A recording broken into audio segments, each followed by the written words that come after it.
Very early on in this conflict, I coined the term Schrodinger's war to describe how it's going. And that's because this war very much feels like everything is happening and nothing is happening.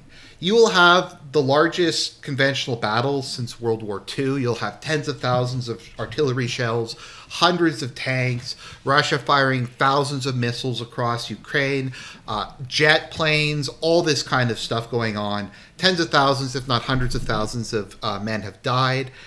And yet the front lines move very little. It just seems like somehow we're having an extremely high intensity and extremely low intensity conflict at the same time. Somehow on a daily basis you have all this insane stuff coming out of Kiev, or potential coups and neo-Nazis and the EU and all this just insane things happening, and then nothing happens and Zelensky just kind of chugs along, or I guess you could say limps along. Likewise, there was all that drama in the U.S. Are we going to pass the aid package? Are we not going to pass the aid package? Are we going to seize the assets? Are we not? It just, none of it ever really goes anywhere, and they just pass the aid package, and it just kind of limps along, like I said.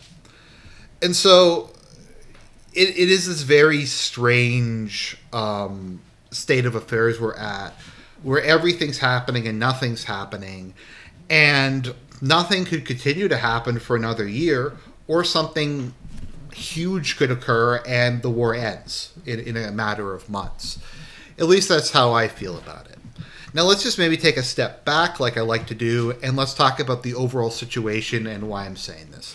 So I think there is currently three outstanding issues that we need to discuss. The first one is the political situation in Kiev. Now, particularly since the failure of the spring, summer, fall, winter counteroffensive, there has been ongoing talks about Zelensky being removed from office. Whether it's a military coup, whether he gets impeached, I don't know how the Ukrainian constitution works exactly, but the West tiring of him, kicking him out and putting Zelensky or someone else who's more popular and more pliable, or just more widely respected, into power. And this is especially present now because Zelensky's term as president has run out. So for those of you who aren't aware, the Ukrainian constitution, to my understanding, allows the suspension of parliamentary or Rada elections for the duration of a conflict. That is, during martial law, Ukraine doesn't have to have parliamentary elections. This is not uncommon in a lot of countries. The UK suspended parliamentary elections during World War II to only hold them at the end when it was clear that things were winding down, because you don't want the divisiveness, you don't want political instability at a time when you're in a knife fight for your life. That all seems pretty logical to me. It does not make that exception for the president. I don't think it states in the Ukrainian constitution that the president's term can be extended if martial law is in force. So Zelensky did not have elections. So according to the view of the Russians and some other countries, he is no longer the legitimate president of Ukraine. And you can agree with that or disagree with that, but I think it does change the way the Russians view the war, and how maybe some other neutral countries view the war. So the question is Zelensky just going to keep hanging on? Is the U.S., because there's talk of the U.S. forcing an election. There's a lot of people who were concerned that the Ukrainian government would lose legitimacy if this would happen. Now, according to both Western and Russian and Ukrainian sources, Zelensky is getting increasingly unhinged. He keeps showing up at all these international events he's not invited to. He just reams out Biden and Xi and various neutral countries, as well as his Western allies.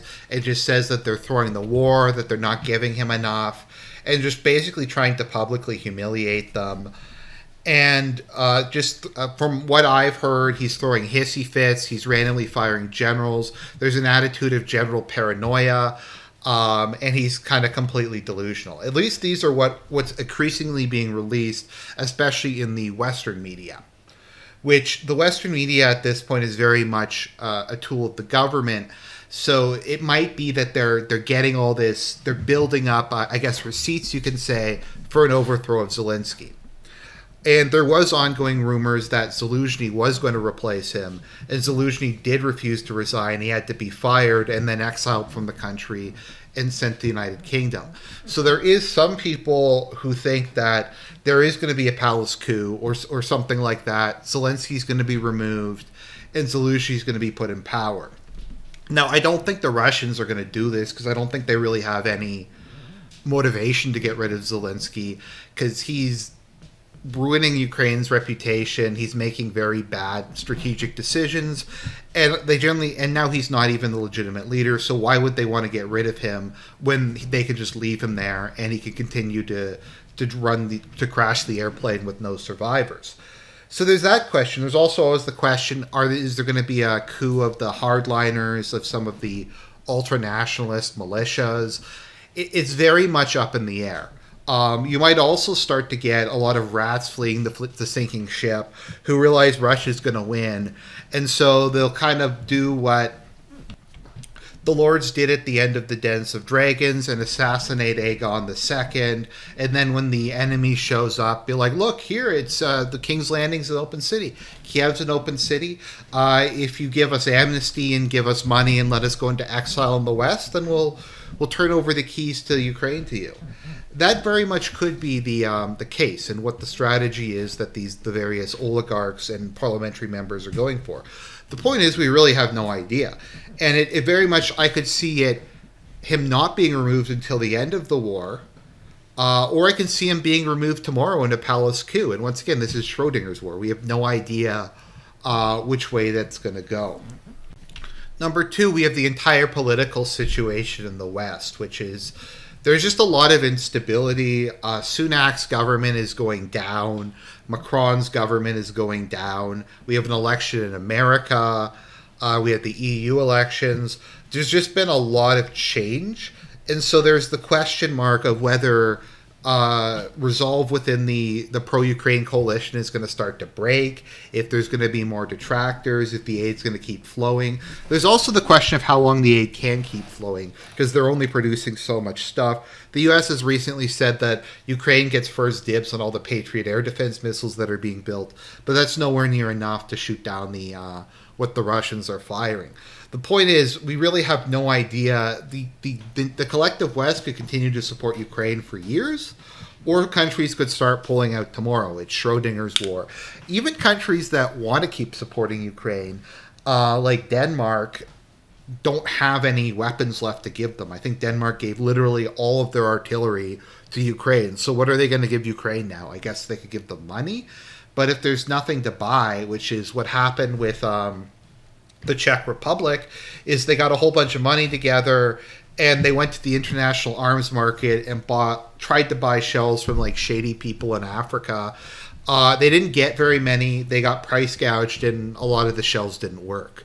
So money can't solve the problem even if you try to buy from third parties. And Russia has good relations with some of the other major arm manufacturers, countries like Ukraine, North Korea, China. I don't think China is selling weapons to Russia at the moment, but China's not going to sell weapons to the West either. North Korea, whatever you want to say about it, does have a fairly large arms manufacturing industry. Russia's already outproducing the West, so you have that ongoing thing. It's once again, the political, economic support for Ukraine could be very solid or could be non-existent. We really have no idea. And the final and most important factor is nobody knows what the Russians' plans are. Nobody knows what their goal is. Nobody knows what their strategy is. No one really knows if they're going to make a move. Because you could see Russia starting a major offensive tomorrow and trying to go all in and collapse the Ukrainian army. You could see them waiting another 6 months. You could see them waiting another 2 years. I don't think that's necessarily going to happen, but we really have no idea what Russia's plan is. Because Russia is very good at OPSEC, operational security. They don't announce things. Russian commanders don't talk to the public. If there is a Russian commander or military unit like Army Group North or group of forces north who does talk to the public, it's very obviously there for political propaganda purposes to try to spread disinformation. They'll give contradictory statements. It's very opaque and vague and difficult to determine. It's in international relations, we call it a black box. Things go in and nothing comes out. This is something that someone like Macron might call strategic ambiguity, in that we really have no idea.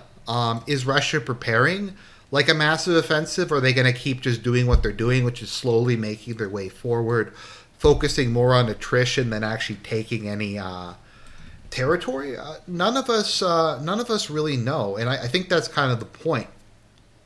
Now, what makes this an effective strategy, in my opinion, is the Ukrainians don't know where to position their forces. Do they position their forces in areas like around, where's Avdiivka? I can never remember where these places are. They place them in the south where Russia's launching a major offensive. Do they do it around Avdiivka? Do they do it in the north? Do they do it in Kharkov region? I mean, there's so many different areas that they could be. And Russia's attacking in all these places, so is Russia going to move an armored division? Like I don't think Russia's used too many of their actual armored divisions yet. Is Russia going to just come in with a whole bunch of armored divisions and just try to do a massive big aero offensive there? Are they trying to do one there? Is the goal to do some sort of mass encirclement? Because this is starting to look suspiciously like a pocket. This is really starting to look like if they just push a bit more, take Chasiv Yar, and then there'll be this massive area of the Ukrainian army being cut off, and a lot of the potentially in the north. We don't really know. A lot of Russia's armed forces have just not been committed yet. And we can even see this on Deep State UA. We have a whole bunch of units in the rear that have not been committed yet. And I suppose could just be thrown in whenever they decide to do it. So Ukraine has to spread out their forces. They can't concentrate them. They have to spread out their artillery, their air defense, all the stuff. And when you're at a disadvantage in terms of numbers to begin with, if Russia can tie up one Ukrainian soldier for every soldier they deploy, that helps them because they have a numerical advantage at this point in time. At least to my understanding, the actual troop numbers in this war are complete, nobody really knows.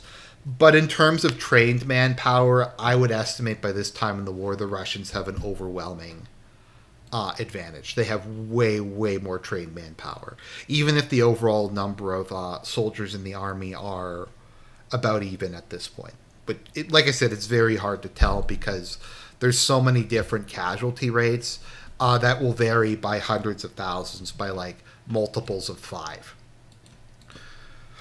So, what is Russia going to do? Are they preparing for a big cauldron to form a big pocket?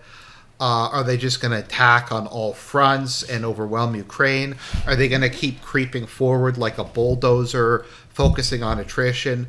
The Russian army claims that Ukraine is losing 50,000 men a month. I don't know if that's true or not. The thing to keep in mind, though, because that would be a higher casualty rate, from my understanding, than what Ukraine was taking during the spring offensive. Now, to my understanding, particularly when it comes to artillery, fortifications are very effective at resisting bombardment. And I mean, let's just think about this for a minute. If you dig a hole in the ground, unless something directly lands in the hole, you're probably going to be okay if it goes off near you. Dirt is a very good absorber of force. So trenches, I mean, people use trenches for a reason. They're quite resistant to artillery, especially if you can, I don't know how you do it. You have a bunch of bends in them, so the explosion can only hit a certain amount of area. You can add coverings to them. You can have bunkers. all kinds of stuff like that. And if you've had some time to dig in, obviously heavy weapons are still effective, but it gets a lot harder. And Ukraine's lost most of the areas where they had all these defenses. So even if they're not out in the open, they're using makeshift trenches, makeshift foxholes instead of their elaborate prepared defenses. So they're much more out in the open. Russia also just has air supremacy at this point in time.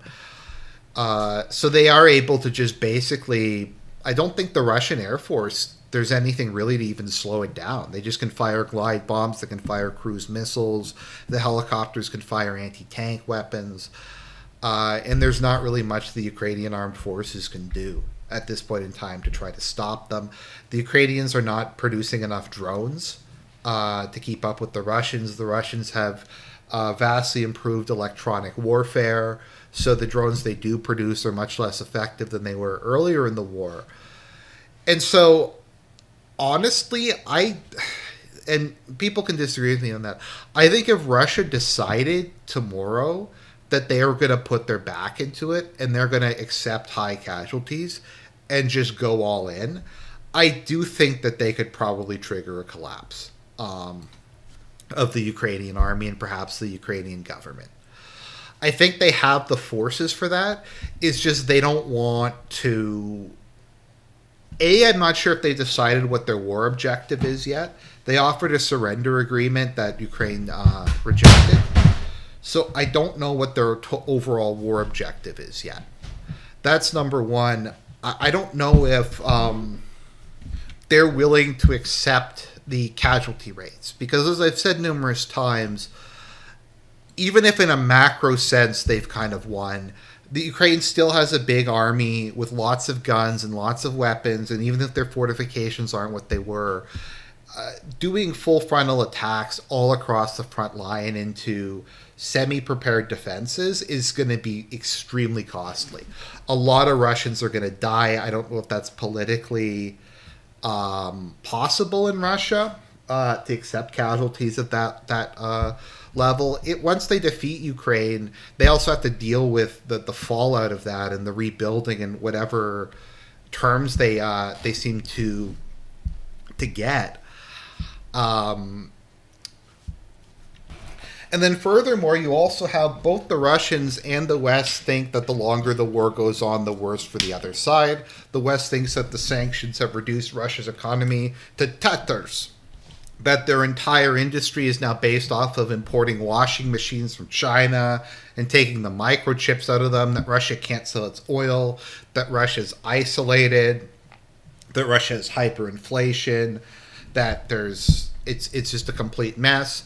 Whereas Russia thinks that the West is also having a really rough time with spiking oil prices. The German economy is deindustrializing because a large part of it was subsidized by cheap energy imports from Russia, and that's gone now. They're just blowing all this money on the black hole that is Ukraine. And while there is some stimulus, a lot of it just goes to the MIC and is never seen again. There's just massive corruption. There's massive just stuff disappearing into NGOs. Russia has all these issues too, but it seems that the surface, at least, because they produce most of their own stuff, it is actually stimulating the economy. And Russia's at full employment, and they're actually having huge labor shortages. Some people have speculated part of their recent alliances with Iran and North Korea is because both of those countries have a substantial educated unemployed population, and they might be able to bring them in as guest workers to work at factories and as mechanics and stuff like that. And that'll free up more manpower for the front lines. Russia also doesn't really have much of a deficit at the moment, whereas the U.S.'s debt is going up by $1 trillion every 100 days. So those are kind of the calculations that the two sides have. So both of them might feel that the longer this goes on, the better. And so neither really has a motivation to end the whole thing. My understanding is the SMO is quite popular in Russia, and there isn't really any major domestic pressure to end it. There's all kinds of other things that are just up in the air at the moment. like the upcoming American election, whether or not Macron or some European leader, Kaya Kallas or Schultz or somebody's going to do something crazy and try to start World War III once they realize that the conflict's lost. And I guess the final thing to talk about, and I probably should have talked about this earlier, but it is what it is. There is rumors of a massive Ukrainian counterattack, that they have succeeded in getting all of their remaining reserves, recently mobilized soldiers. They've raided the prisons, and they are going to just do a YOLO offensive against the Russians in Kharkov and attempt to throw them back. And this is being done at the behest of the West as a morale exercise to try to get some sort of positive result so we can go back to the narrative that Ukraine is winning this war.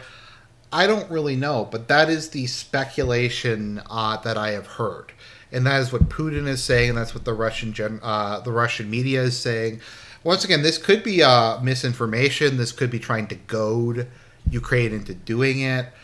This could be primarily targeted at Western leaders to put the idea in their head, to make it sound like they're afraid of it, to make it sound like it's like you want to step up to us, you step up to us. If you want to be like a bitch and stand down, then you stand down. And that is possible. And Army Group North is very heavily just posting all day on their Telegram, just trying to piss off the Ukrainian army into attacking. And so that is the current situation. It is Schrodinger's war. We have static lines, but also very active lines, high intensity, but also low intensity warfare, and a stable and unstable political situation. The war could be over in a matter of weeks or months, or it could be over in a matter of years or decades. No one can really say, but those are kind of the facts on the ground and in the geopolitical sphere. So I hope you found that interesting. God bless, and have a good remainder of the weekend.